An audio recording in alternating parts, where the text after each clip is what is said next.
വിഷുവിന്റെ വരവറിയിച്ച് നാടെങ്ങും കണിക്കൊന്നകൾ പൂത്തുലഞ്ഞു. വിഷുക്കാലമായാൽ അടിമുടി പൂത്തൊരുങ്ങുന്ന കണിക്കൊന്ന മനോഹര കാഴ്ചയാണ് മാലോകർക്ക് സമ്മാനിക്കുന്നത്. കേരളത്തിന്റെ ഔദ്യോഗിക പുഷ്പമാണ് കണിക്കൊന്ന. വിഷുക്കണിയിൽ ഒഴിച്ചുകൂടാനാവാത്തതാണ് കൊന്നപ്പൂ. കഴിഞ്ഞ കുറെ കാലമായി കണിക്കൊന്ന കാലം തെറ്റി പൂക്കുന്നുവെന്ന അഭിപ്രായമുണ്ട്.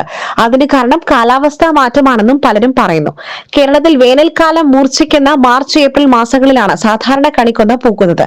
അക്കാലത്ത് മരമിലകൾ പൊഴിയുകയും ശാഖകളിൽ നിറയെ സ്വർണ്ണമഴ പെയ്യുന്ന പോലെ സുവർണ മഞ്ഞ നിറത്തിലുള്ള പൂക്കൾ തൂങ്ങിയാടുകയും ചെയ്യും. അതുകൊണ്ടാണ് ഗോൾഡൻ ഷവർ എന്ന ഇംഗ്ലീഷ് പേര് കണിക്കൊന്നയ്ക്ക് ലഭിക്കുന്നത്. എല്ലാ മരങ്ങൾക്കും ചെടികൾക്കും അതിന്റേതായ പൂക്കാലമുണ്ട്. എല്ലാ കൊല്ലവും മാവും പ്ലാവും പൂവിടുന്നത് നമ്മുടെ കലണ്ടറിലെ കൃത്യം മാസത്തിലും ദിവസത്തിലുമല്ല.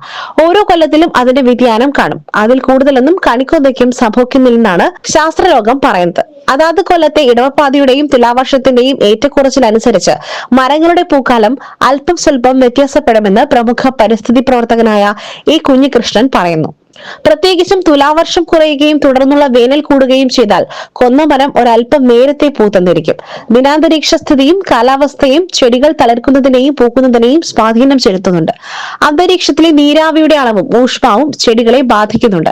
അതനുസരിച്ച് അവയുടെ പൂവിടലിലും വ്യത്യാസം വരാമെന്നും അദ്ദേഹം പറയുന്നു. ഉത്തരായനം തുടങ്ങുന്ന സൂര്യൻ മാസങ്ങൾ പിന്നിട്ട് ഭൂമധ്യരേഖാ പ്രദേശത്ത് എത്തുന്നതാണ് മേടവിഷു. സൂര്യൻ ഉച്ചയ്ക്ക് മേലായതുകൊണ്ട് നല്ല ചൂടുകാലമായിരിക്കും. ഇല പൊഴിയും മരമായ കണിക്കൊന്ന ഈ സമയമാവുമ്പോഴേക്കും വേനൽ ചൂടിലെ ജലനഷ്ടം തടയുവാൻ ഇലകളൊക്കെ പൊഴിച്ചു നിൽപ്പുണ്ടാകും. സൂര്യന്റെ വരവനുസരിച്ച് ഇവ പൂക്കുകയും ചെയ്യുന്നു.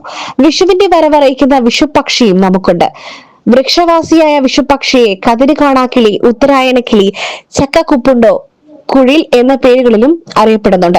നല്ല ഉയരങ്ങളിൽ വസിക്കുന്ന ഈ കുഴിലിന്റെ ശബ്ദം ഏറെ അകലെ വരെ കേൾക്കാം. വിത്തും കൈക്കോട്ടും, ചക്കയ്ക്കുപ്പുണ്ടോ, അച്ഛൻ കൊമ്പത്ത്, അമ്മ വരമ്പത്ത്, കള്ളൻ ചക്കേട്ടോ, വിത്ത് വിതയ്ക്കുന്നതും ചക്കയും മാങ്ങയിടുവാൻ അച്ഛൻ മരം കയറുന്നതും പാടവും വരമ്പുമൊക്കെ സജീവമാകുന്നതുമൊക്കെയാണ് പക്ഷിയുടെ വായ്ത്താരി എന്നാണ് പഴമക്കാർ പറയുന്നത്.